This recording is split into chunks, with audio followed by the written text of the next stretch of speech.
салому алайкум бародарои азиз ва тамошобинони гиромӣ. дар имрӯза дарс ман мехоҳам барои шумо фаҳмонам, яъне дар бораи чӣ гуна компютерро корашо тест кардан ва мусирҳои дурунашро тоза кардан гап занам.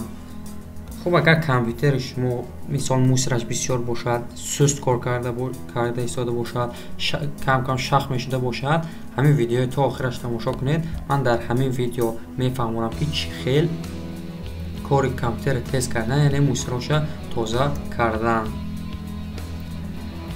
хуб, ман нишон диҳам бо компютерама. мана чӣ хеле дистода диски эси ман пурра, яъне сурх шудагиай, диски ем холия ёзи 732 мегабайташ холия, но диски эсам сурх шудагиай, памяташ пур шудагиай. барои хотири ин мо аввал барои хотири очистид, яъне холӣ кардани компютер аз мусирҳо сета папкае ки ҳамун временни файлое ки мо кор мекунем дар дохили ҳамун папка ба таври автоматӣ сохранид шуда меистанд. ин папкаро яке метавонед сари ҳафта ё як моҳ як бор тоза кунед, барои хотире ки ман ҳамин рӯз ҳамин проект хати агар кор кунем, агар фардо пасфардо дигаи чӣ мо дар кор намешавад.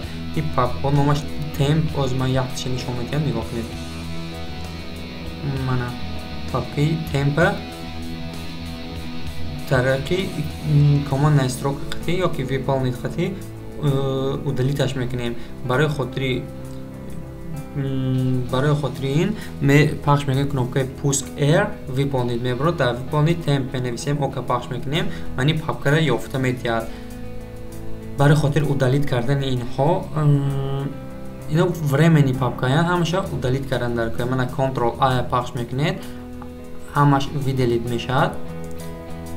баъд Shift Delete, мана кнопкаи Shift Delete безвозвратне удалит мекунад. Shift Delete пахш кунед, дар корзин нарафта удалит мекунад. мана худи гуфтаягу видеосетина хатиди безвозвратна удалит эти объект да пахш кунед, ҳамаш удалит мешавад. но выполняется нависода, загрузка шуда папка закрит намезанед. дуюмаш папкаи темпа просто пешу пушташ ба номи процент мондан дар фоиз. ин папкарам барои хотири временни файлҳо мебошад. бозам ё Windows R пахш кунед, ё ин ки Windows тарафи пуска тарафи дасти чапш пахш карда выполнита пахш кунед, мана мебурад темп фоизша просто пеш пушташ фоиз монда ока пахш кунед, мани папка ёфта мекард. инам бозам Ctrl A пахш кунед, ҳамаша виделит мекунад. баъд Shift Delete пахш мекунед, бозам да пахш мекунед, яъне ки безвозврат мекунед. мана инам бояд выполняться бусада, инам закрит намезанед, неистад. сеюмай Prefetch, сеюм папкаи ки мо бояд мекунем Prefetch. ин папкаям барои хотири пештар удалит кардагӣ кор кардагӣ омоад. бозам мекушоем выполнить, Prefetch менависем, окей пахш мекунем, неки ин разрешение доступ мепурсад. ин папка системни папка мебошад. продолжита пахш мекунем, мана продолжита пахш кардем кушода мешавад. метавонем кнопкаи Ctrl A ё ин ки мишка хати ҳамаша виделит кунем. мана мишка хати виделит мекунам, ҳамаша виделит мекунем. баъд Shift Delete пахш мекунем, удалит корзин нарафта якбора удалит мешавад.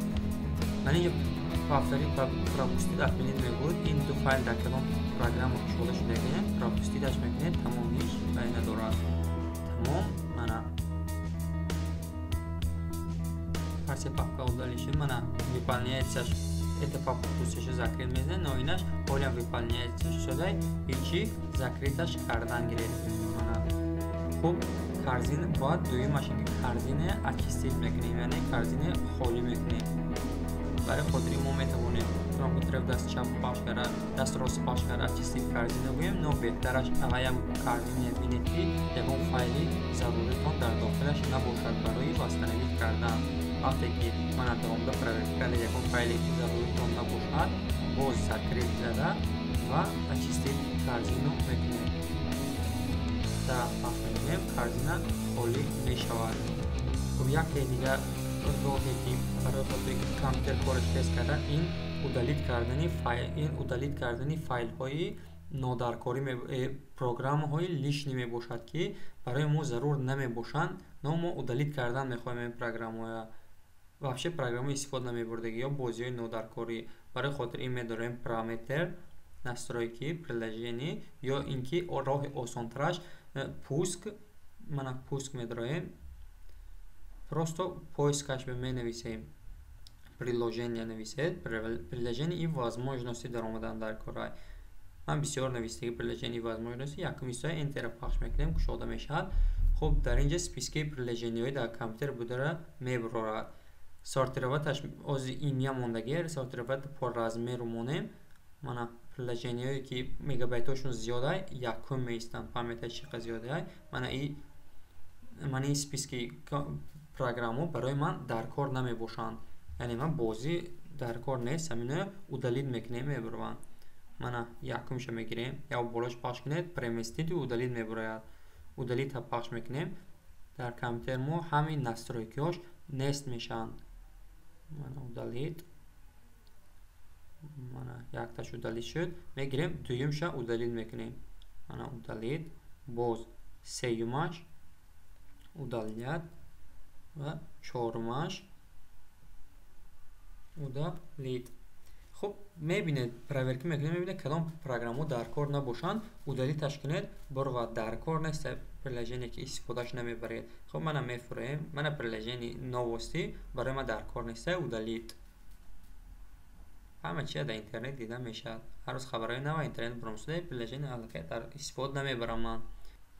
хуб яке аз роҳҳои дигар очистии диск холӣ кардани дискҳо ва системи файлҳо мебошад. мисол диски D-я ман диски S-а холӣ мекунам очиститаш мекунам. ман чӣ хеле дисодед памятҳои дискҳои ман аллакай холӣ шуда я бо истифодаи истифодааш медорем мебинем ки чӣ қадараш холиа мана я баъд аз ин медорем пуск мана пусканда менависем очистит диска очистка диска даромадан дар кора очистка диска медароем дар ин диска интихоб мекунем. ман диски се формат мезанам ок очистит мекунам. хуб инҷанда ҷоҳое ки галочка мондан дар кора чизое ки удалит кардан мехоҳед файл автовизит доставка удалит корзина удалит временный файл удалит дар ин тарафаш худаш гуфтаги кадомаш чанд мегабайт ҳаст ва баъд аз интихоб кардан тугмаи ока пахш мекунед удалит файл бозам пахш мекунед. хуб камтар вақт меране ки барои удалит карданаш тугмаи отменит пахш накунед нағзаш ждат кунед.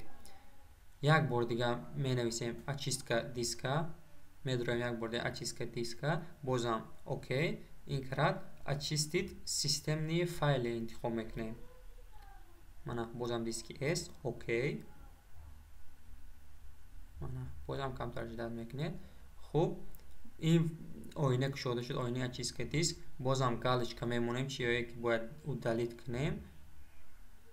инҷа обновление Windows ҳам хоҳед удалит кунед нахоҳед не удалит мана обновление удалит кардам удалит файл инаш дига камтар вақт мегирад барои хотири ки обновление Windows ҳам удалит мекунад.